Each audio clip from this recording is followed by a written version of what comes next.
मेरे भाई बहन, आप लोगों को मेरा जय श्री राधे, जय श्री कृष्ण। सिर्फ भागवत महापुराण प्रथम स्कंद के इस 28वें अंक में भगवान के हस्तिनापुर से द्वारका जाने की लीला का हम इस अंक में भी पुनः दर्शन करेंगे। भगवान लोगों को शिक्षा देने के लिए ही अवतार लेकर के अपनी लीलाएं करते हैं और भगवान जलाशय पर जाकर के सायंकाल संध्या वंदन करते हैं और इस तरह से यात्रा करते करते भगवान अपने सर्व सुख से संपन्न, सर्व समृद्धि से संपन्न, सर्व वैभव से संपन्न अपने द्वारका नगरी में भगवान पधारे हैं। और चारों तरफ जब भगवान के आगमन का समाचार सुना गया, लोगों को पहले भी पता चल गया था कि भगवान का आगमन हो रहा है, तो वसुदेव, देवकी, भगवान बलराम, प्रद्युम्न, अनिरुद्ध, अक्रूर, जो बड़े बड़े भगवान के इस द्वारका नगरी में रहने वाले अन्य जो लोग थे, और माता देवकी, वसुदेव, उग्रसेन, बलराम और प्रद्युम्न, अनिरुद्ध आदि सभी भगवान के आने की खुशी में वो लोग इतने विह्वल, इतने आनंदित हो उठे कि उन्होंने अपना प्रमुख कार्य खाना पीना भी छोड़ दिया और भगवान के ही ध्यान में लग गए कि मेरे प्रभु कब आए। और प्रजा बड़ी प्रसन्न हुई। चारों तरफ बंदरवार लगाए गए हैं भगवान के स्वागत के लिए। बड़ा भव्य स्वागत द्वार बनाया गया है। चारों तरफ अंकुरित अन्न रखे गए हैं, फल रखे गए हैं, बंधनवारें बनाई गई हैं और बंधनवारें इतनी ऐसे बनाए गए हैं कि भगवान के आगमन की खुशी में इतना जबरदस्त, मतलब एक तरीके से द्वारकापुरी का बहुत बड़ा श्रृंगार किया गया है कि मेरे प्रभु आ जा रहे हैं। और चारों तरफ और हाथी जो है वहाँ पर सामने में आगवानी के लिए हाथी खड़े किए गए हैं और उनके जो से हाथियों के मुख से मद छिछुआ रहा है।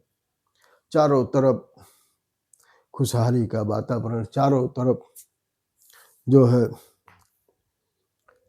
फल के वृक्ष, चारों तरफ से जैसे लग रहा है कि भगवान के स्वागत में जब वृक्ष हिल रहे हैं तो ऐसा मालूम पड़ता है कि भगवान को सब प्रणाम कर रहे हैं। ऐसी अनुपम शोभा उस द्वारका की। अबे स्वाभाविक बात है कि जहाँ पर वैकुंठनाथ हैं तो वो तो वैकुंठ से भी वैभवशाली द्वारका बन गई थी और भगवान के आश्रय में रहने वाले सभी द्वारकावासी भगवान की आगमनी के लिए सब आगे बढ़ रहे हैं। चारों तरफ मंगल वातावरण है। ब्राह्मणों के स्वस्ति वाचन सुनाई दे रहे हैं। मंगल कलश रखे गए हैं और पालकियों में चढ़ करके वहाँ की स्त्रियां भगवान की आगवानी करने के लिए आगे बढ़ रही हैं।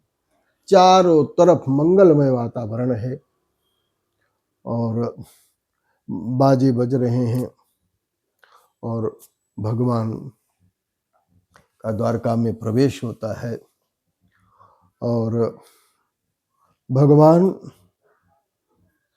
सबसे जो जिस अवस्था के थे, भगवान ने किसी से को गले लगाया और बड़े लोगों को भगवान ने प्रणाम किया, छोटों ने भगवान को प्रणाम किया, किसी को हाथ हिला दिया। भगवान किसी को देख करके केवल अपनी मंगल मुस्कान से ही उसकी अंतरात्मा को तृप्त किया।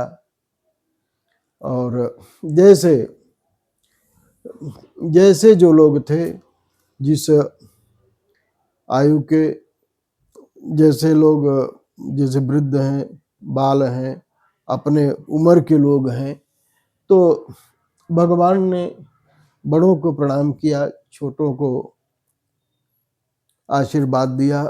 और जो भगवान की अवस्था वाले हैं, उन लोगों से भगवान ने हाथ मिलाया, किसी को गले से लगे भगवान। ऐसा मंगलमय वातावरण में भगवान आगे बढ़ रहे हैं। और अब भगवान के मिलने का क्रम देखिए। प्रविष्टस्तु गृह पित्रो परिष्वक्तः स्वमातृभिः, प्रविष्टस्तु गृहं पित्रोः परिष्वक्तः स्वमातृभिः, ववन्दे शिरसा सप्तदेवकी प्रमुखा मुदा। परे माँ के भवन में जाते हैं भगवान, और माताओं ने भगवान को हृदय से लगाया है और अपने गोद में माताओं ने बैठा लिया। भगवान ने पिता वसुदेव और माता देवकी सहित सभी माताओं को भगवान ने प्रणाम किया। भगवान जैसे आप कहीं से आ रहे हैं उसको बताते हैं। अथा विशत स्वभवनम सर्वकाममनोत्तरम, प्रसादायत्र पत्नीनां सहस्राणि च षोडश। पहले माता पिता के भवन में गए भगवान। माता पिता के प्रति कितना आदर है।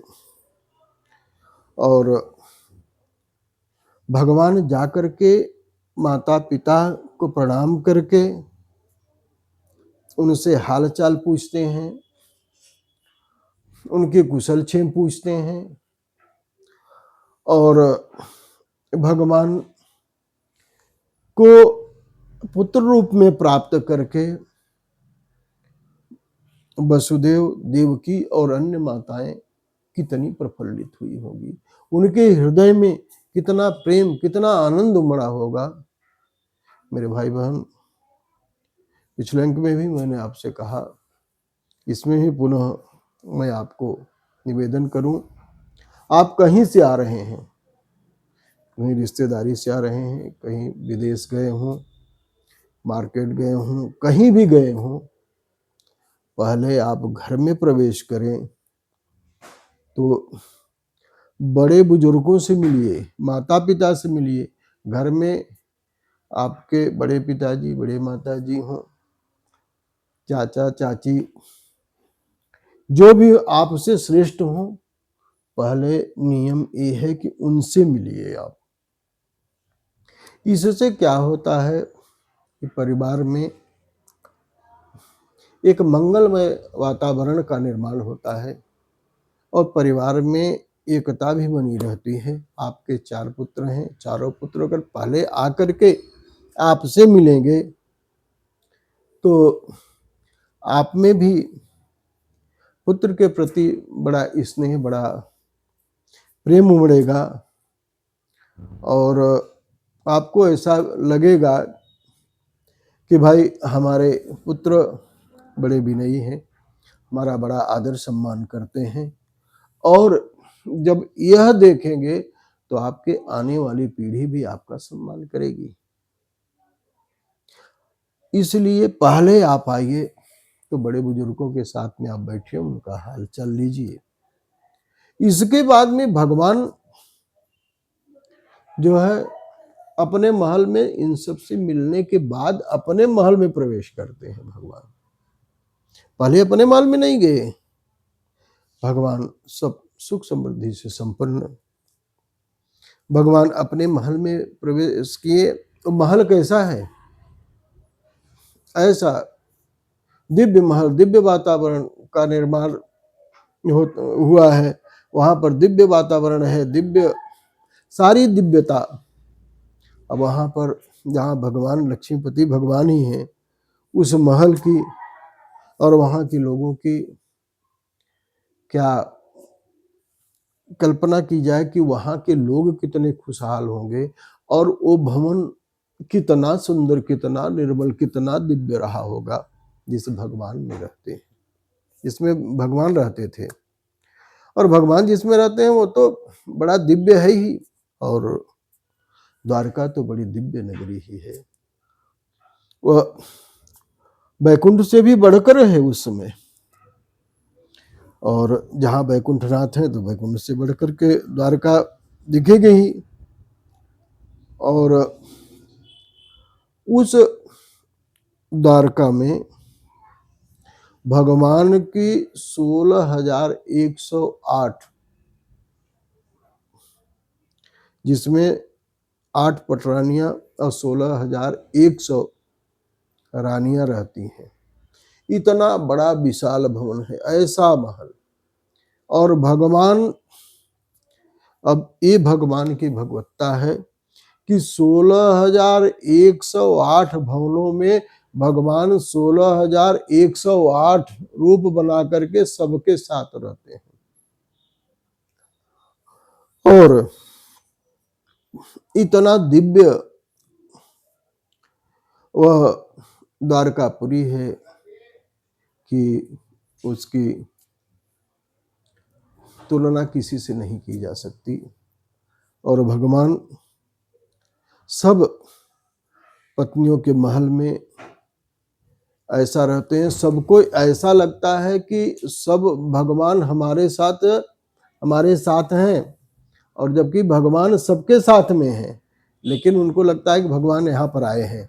अब भगवान का ऐश्वर्य बड़ा ही विलक्षण है। कोई सबको यही लगता है कि भगवान मेरे पास हैं, और भगवान सब रानियों के साथ में रहते हैं। और 16,108 भगवान की जो 8 पटरानी है और 16,100 रानियां हैं, सबके महल में भगवान सदैव विराजमान रहते हैं। ऐसी भगवान की लीला, ऐसी लीला भगवान की जो मधुर लीला है, यही भगवान की लीला का माधुर्य तो बहुत विलक्षण ही है। भगवान की लीला का वर्णन कौन कर सके। भगवान की लीलाएं हमको, आपको, संसार को शिक्षा देती हैं। कैसे परिवार में रहना चाहिए, कैसे अन्य सब लोगों के साथ में कैसे रहना चाहिए, और हमें सबके साथ प्रेम मैत्री का व्यवहार रखना चाहिए। अपने इष्ट मित्र के साथ सदैव खड़े रहना चाहिए। भगवान अपनी लीलाओं से सारी हमारे जीवन की, ये भगवान जो लीला, ये जो कथा है, ये हमारी आपकी कथा है। और भगवान की ही कथा तो कथा है, और बाकी सब तो व्यथा है और वृथा है। इसी के साथ मेरे भाई बहन, शेष अगले अंक में जय श्री राधे, जय श्री कृष्ण। मेरे भाई बहन, यदि आप लोग चैनल को सब्सक्राइब, लाइक नहीं किए हो तो कृपया सब्सक्राइब करिए, लाइक करिए, और अपने इष्ट मित्रों में शेयर करिए। और भागवत संबंधी किसी भी जिज्ञासा के लिए हमारे नंबर 9827980269 पर आप संपर्क कर सकते हैं। पुनः जय श्री राधे, जय श्री कृष्ण।